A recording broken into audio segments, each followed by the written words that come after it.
Good afternoon, brothers and sisters.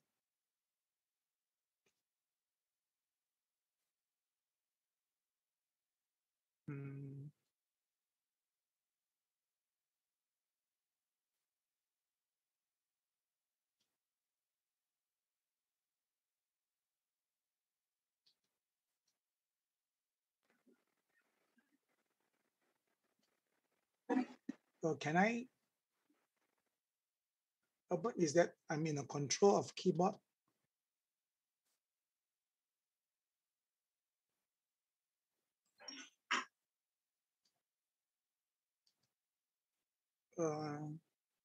Hello, Albert? Yes, please go ahead. I could not move ahead.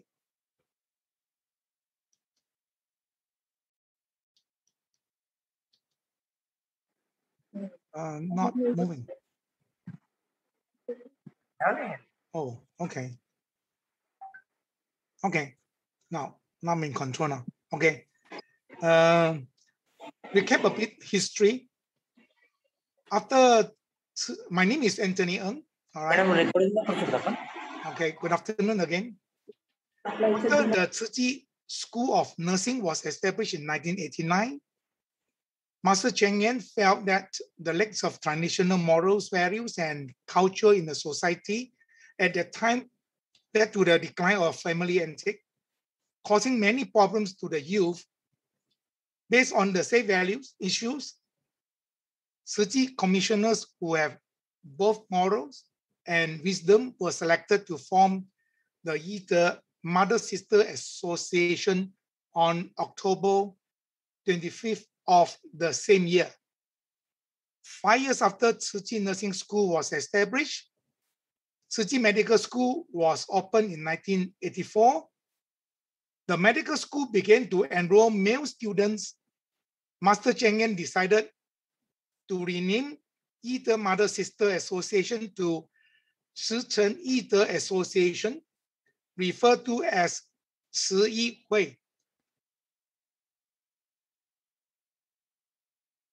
Back to Hualien on 2019, August the 1st, with the blessing of the Master Cheng. Malaysian Yite parents are allowed to start our activities in our newly established international school.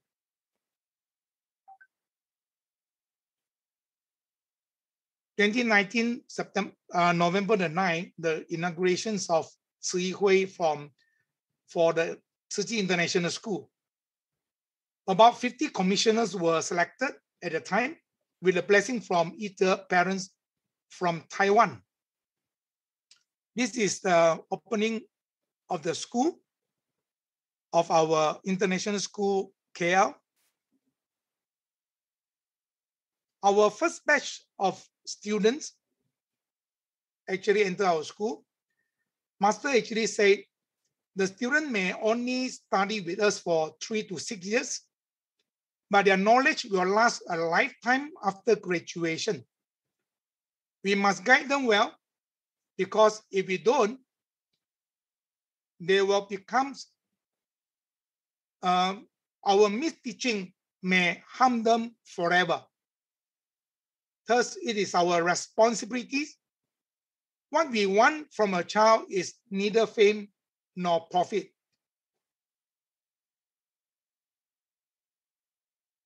We are only interested in bringing out their best and what we may invest in for the sake of our children. This is our goal. We have to always find the right way to guide our children. We faith in every child the way you would in your own. Provide love to our children, but don't spoil them, and be sure your voice are firm. So during our orientation day, so we actually, like Sister Kapeng say, there's certain life skill we actually embark to the students, manners, all right? And we also have children to draw the 5-finger map, so that actually each and every finger that they write out their name, hobbies, all right, and the family members that they liked, and the food and they like or dislike. So this is things that we do it during orientation day. Make sure their dressing code was taught and whether female and male alike, all right? And proper table manners, etiquettes, and recycling techniques and recycling lessons actually during the first day of the school. During 3 days, on the first day, first Friday of each month, we encourage fun activities with the students and celebrate birthday for the children of the month.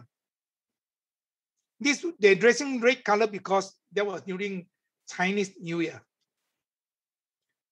So how we actually practice in other school, other than our international school, we started many years ago.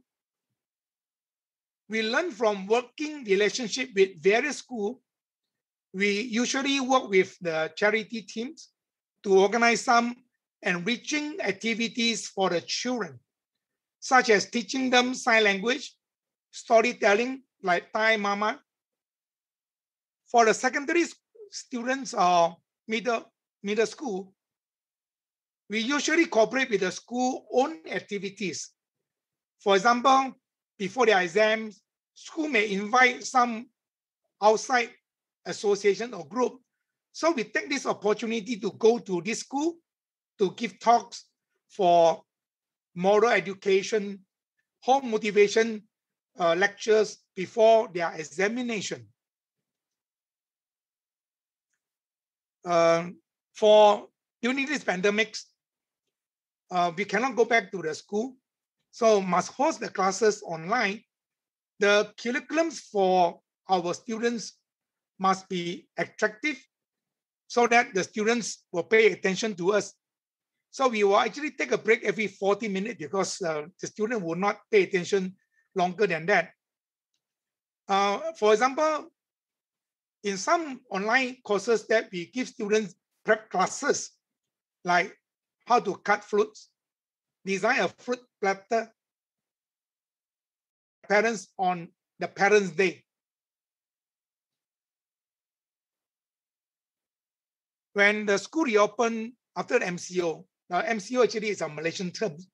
It's actually movement control operation that restricts movements. So when the school reopened, after months of lockdown, some teachers may be hesitate to return to school.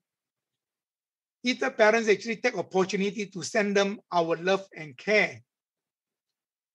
So you can see that actually either parents will design cards, write down some of our 经师 aphorism at home. When the teacher feel burned down during lockdown, we send our love and encouragement to them to help them de-stress and boost their morale. A word of warmth is like sprinkling comforting aroma on someone else. Materialistic objects are light, but love weighs heavy. Our either parents hope that through these small handcraft cards, they can warm the hearts of the teachers, especially during this period of uncertainty. I notice how every teacher never give up and hope and hold online classes every day while maintaining lesson preparation and attending meetings even with their busy schedule. Either parents love the school children and they also love the school staff. They are the strongest backing of the school and the spiritual pillars of everyone. You can see the greeting cards that we send. And these are some of the staff and some of the teachers. So emotional.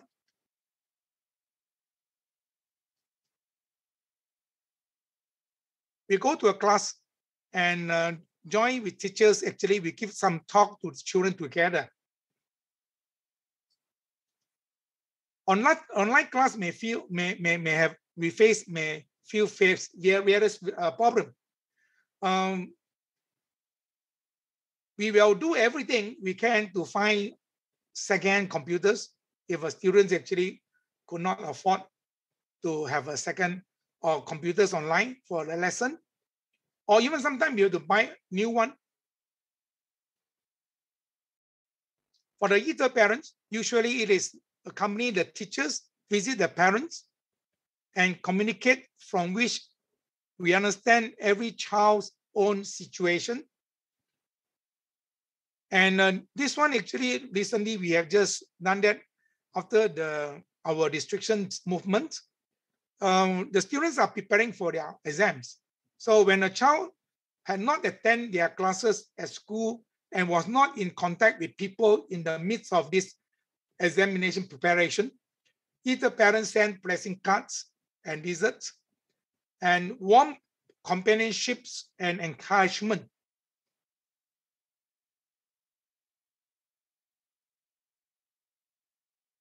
So these are the things that we send to them with cards, and some actually we miss their birthday, so we will send them birthday cards.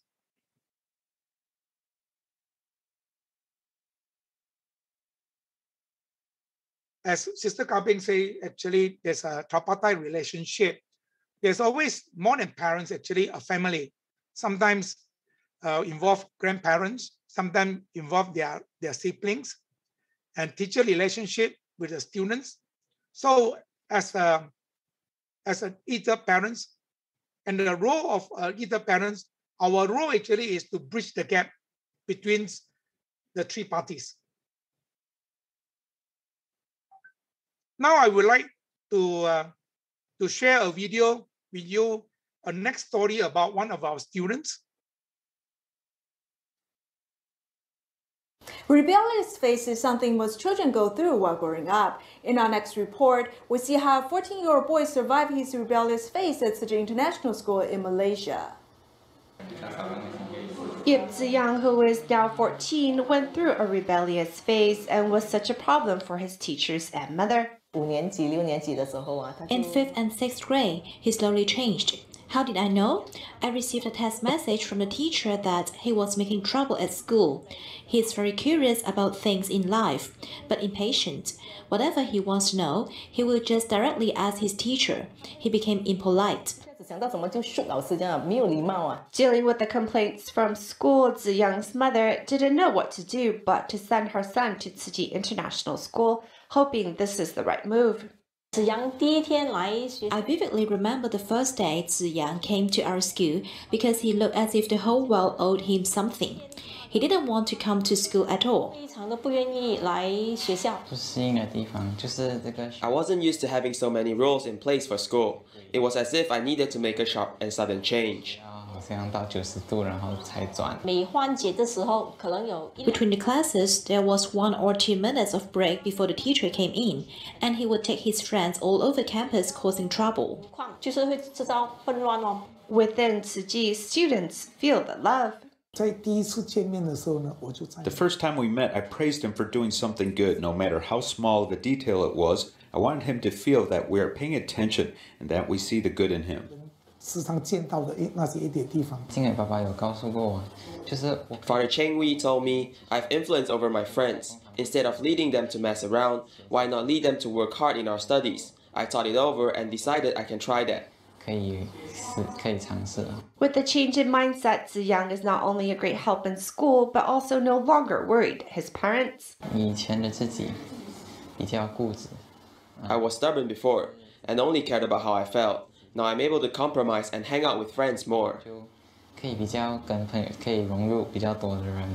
With patience and education, a lost child found his direction in life.